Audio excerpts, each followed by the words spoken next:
Praise God. Hello. Ayan. Libreng babasahin po. Libre. Walang bayad. Libre. Aba, hindi po kami nanghihingi. Wala kaming buslo.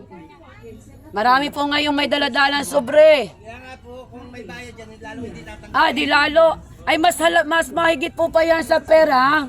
Imagine mo, bibigyan ka ni Lord ng buhay sa langit. Ay, yung pera, dito lang sa lupa. Kaya yun ang hindi pagkakaiba. Sabi, may nakarating na.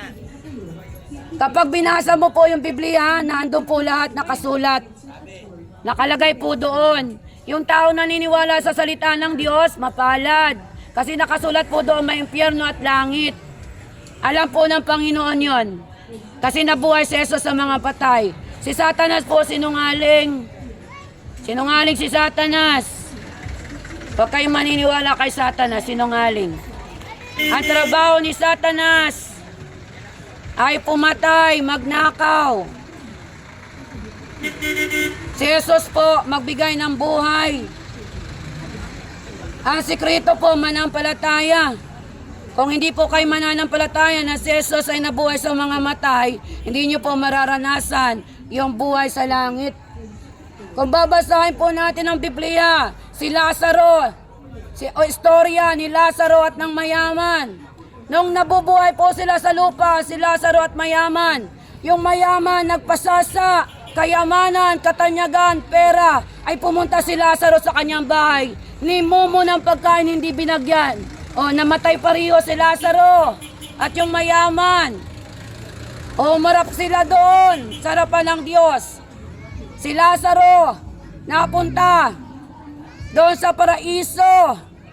At yung isa na mayaman, na madamot, na andon at naghihirap sa impyerno. Sabi niya, pwede bang yung daliri mo, idukdok mo naman sa tubig? Hirap na ako dito sa init.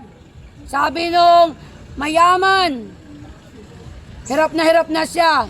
Pero ang sabi, hindi na pwede. Nung nasa lupa ka, katakot-takot ng kayamanan mo, hindi ka namimigay.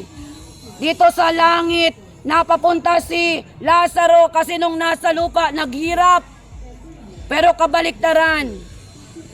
Kaya po, ang naniniwala na may langit at impyerno, dahil nasusulat sa Biblia, ay tama. Lahat po tayo haharap sa Diyos. Haharap po tayo. Lahat po, isa-isa, may judgment day. Kaya po ngayon pa lamang, kailangan natin magsisi. Para pag humarap tayo, hindi tayo itatapon sa impyerno. Bagkos makasama sa langit. Totoo po. Ang nakasulat sa Biblia, totoo. Fallible. Infallible. The Word of God is alive. Because Jesus Christ is the Word of God. Si Jesus ay nagkatawang tao.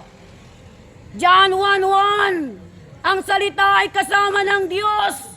At ang salita ay Diyos. At ang Diyos nagkatawan lupa. Kaya pinanganak si Jesus Christ. He is God. At yun po ay patuloy naming sasabihin sa inyo. Jesus Christ is God Himself. He sent to this world because we are sinners. Isinugo si Jesus sa mundong ito para sa iyo at sa akin dahil tayo makasalanan. Lahat tayo makasalanan. O sino dyan ang walang kasalanan? Unang bumato sa akin, sabi ni Jesus. Sabi ni Jesus, may babae doon. Basahin yung Bible, nangangalon niya yung babae. Pinuntahan ng mga pare, ng mga tao, at babatuhin. Sabi ni Jesus sa mga tao, kung sino ang unang bumato, yung walang kasalanan, walang bumato kasi alam na makasalanan sila. So sa panahon natin, sino magsasabi sa inyo na hindi makasalanan? Lahat po tayo makasalanan. Kung wala si Jesus, wala po tayo. Itapon tayo lahat sa impyerno. Sinakop na tayo ni Jesus para hindi tayo mapunta sa impyerno. Kaya lamang may tanong. Kung hindi ka rin magsisi, manampalataya, impyerno pa rin ang bagsak mo. Yun po ang katotohanan. At kung kayo magbabasa ng salita ng Diyos at maniniwala, mapalad ka. Mapalad ka. Kasi yung naniniwala sa salita ng Diyos, nananampalataya na si Jesus ay nabuhay after 3 days, makakasumpong ka ng buhay na walang hanggan. Kung hindi ka naniwala, kawawa ka. Kaya po ibinabagi ang mabuting balita. Jesus Christ is coming soon. Soon. Look around. Look around. Puro kasamaan na nangyayari sa mundo. Digmaan din, digmaan doon. Patayan din, patayan doon. Lindol din, tag-init, tag-ulan sa tag-init. Dahil may climate change. Yung araw, tatakloban ng mga globalists. Ganyan sila katatalino. Yung science, yung kapangyarihan, talino, ginagamit nila sa kasamaan. Pero lahat tayo harap sa Diyos. May judgment day po Ngayon, bukas pa ang kaligtasan, biyaya. Biyaya. Kaya po, ang taong manampalataya kay Jesus, ililigtas pa niya. Pagdating ng panahon, wala na po. Hanggat tayo may hininga, magsisi na tayo para maligtas tayo.